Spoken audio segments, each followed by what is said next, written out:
Chamber of commerce trust చేపడుతున్న సేవా కార్యక్రమాలు ఎడమ చేతితో దానం చేస్తే కుడి చేతికి తెలియకూడదు అనే నానుడికి అద్దం పడుతున్నాయని జిల్లా ప్రధాన న్యాయమూర్తి గంధం సునీత అన్నారు. జిల్లా న్యాయ సేవాధికార సంస్థ ఆధ్వర్యంలో వసతి గృహాల విద్యార్థులకు స్థానిక ఆర్ట్స్ కళాశాల సమీపంలోని సాంఘిక సంక్షేమ వసతి గృహాలు గురువారం సాయంత్రం పరుపులు అందజేసే కార్యక్రమంలో ముఖ్య అతిథిగా పాల్గొన్నారు. ఈ సందర్భంగా జిల్లా ప్రధాన న్యాయమూర్తి గంధం సునీత మాట్లాడుతూ పేద మరియు నిరుపేద వర్గాలకు సమన్యాయం చేయడంలో న్యాయ సేవాధికారి సంస్థ నిబద్ధతతో పనిచేస్తుందని తెలిపారు. జాతీయ మరియు రాష్ట్ర న్యాయ సేవాధికార సంస్థలు సరైన దిశా నిర్దేశం చేస్తున్నాయని వెల్లడించారు. ఉమ్మడి తూర్పుగోదావరి జిల్లాలోని కోనసీమ, కాకినాడ, అల్లూరి సీతారామరాజు, తూర్పుగోదావరి జిల్లాల పరిధిలో ఉన్న సుమారు 500 సంక్షేమ వసతి గృహాలను 65 మంది న్యాయ అధికారులతో కలిసి సందర్శించి విద్యార్థులకు మెరుగైన మౌలిక సదుపాయాల కల్పనపై నివేదిక సమర్పించామని తెలిపారు. ఆ నివేదికల ఆధారంగా అనేక చోట్ల వసతులు మెరుగుపరిచినట్లు పేర్కొన్నారు.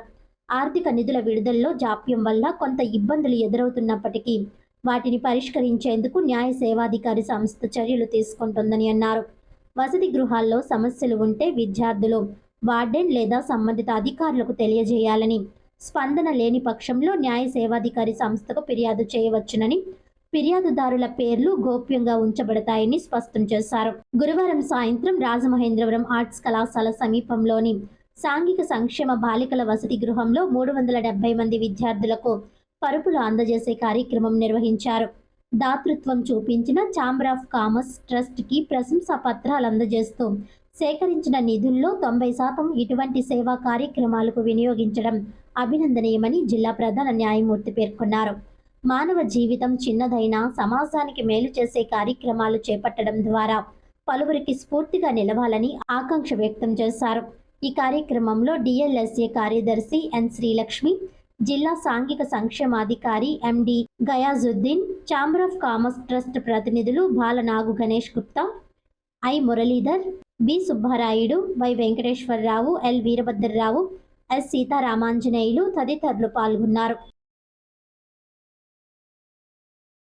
మీ అందరికీ కూడా ఇక్కడ ఉన్నటువంటి స్టూడెంట్స్ అందరి తరఫున ధన్యవాదాలు సార్. మేము యాజ్ ఎ జ్యుడిషియల్ ఆఫీసర్గా, జడ్జెస్గా మేము అందరికీ దగ్గరగా వెళ్ళి సహాయం చేయలేకపోవచ్చు. కానీ మాకు కూడా విస్తృత అధికారాలు అనేవి ఈ డిస్ట్రిక్ట్ లీగల్ సర్వీసెస్ అథారిటీ అనే అంబరిల్లా కింద మేము బడుగు బలహీన వర్గాలకే కాకుండా అన్ని రకాలలో ఎవరైతే వెనకబడి ఉన్నారో వాళ్ళందరికీ సహాయం చేసే విధంగా మాకు సరైన సమయంలో సరైన సూచనలు ఇస్తూ ముందుకు నడిపిస్తున్నారు మా state authority and national authority వాళ్ళు. దానిలో భాగంగానే షెడ్యూల్ వైజ్ లాస్ట్ ఇయర్ అయితే ఈ east Godavari district, composite east Godavari district 4 జిల్లాలు కూడా ఈస్ట్ గోదావరి, కోనసీమ, కాకినాడ, అల్లూరి సీతారామరాజు దాదాపుగా 500 పైన హాస్టల్స్ ఉన్నాయి. ప్రతి ఒక్క హాస్టల్ని నేను, నాతో పాటు పనిచేసే మరి 65 మంది జ్యుడిషియల్ ఆఫీసర్స్ని ప్రతి ఒక్క హాస్టల్ని విజిట్ చేయమని చెప్పి మాకు సజెషన్స్ ఇవ్వడంతో మేము అన్ని హాస్టల్స్ విజిట్ చేసి వాళ్ళకి రిపోర్టు, హైకోర్టు వారికి రిపోర్ట్ పంపించడం జరిగింది.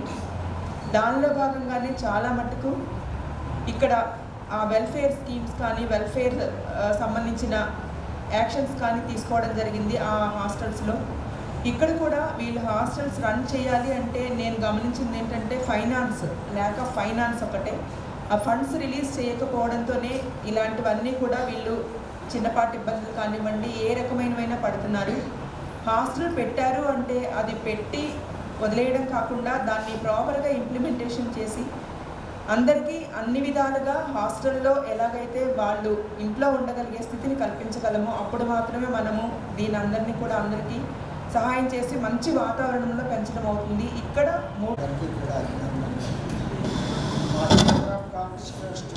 కూడా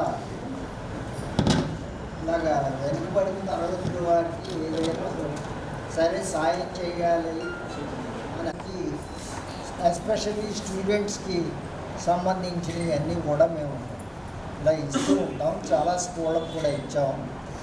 అలాగే కంప్యూటర్లు, తర్వాత స్పోర్ట్స్ మెటీరియల్, ఫర్నిచరు అన్నీ కూడా ఇస్తూ ఉంటాం. మాది సేవా సంస్థ, అందువలన మేము ముఖ్యంగా చూసి ఈ హాస్టల్ గురించి నాకు చాన్నాళ్ళు తెలీదు. మా మిత్రుడు చెప్పాడు వాళ్ళకి ఇస్తే బాగుంటుందని చెప్పి మేము ఆ రోజునే బయలుదేరి ఇక్కడికి వచ్చి ఈ హాస్టల్ వార్డెన్స్తో సంప్రదించి మీకు ఈ బెడ్లు ఏర్పాటు చేయడం జరిగింది.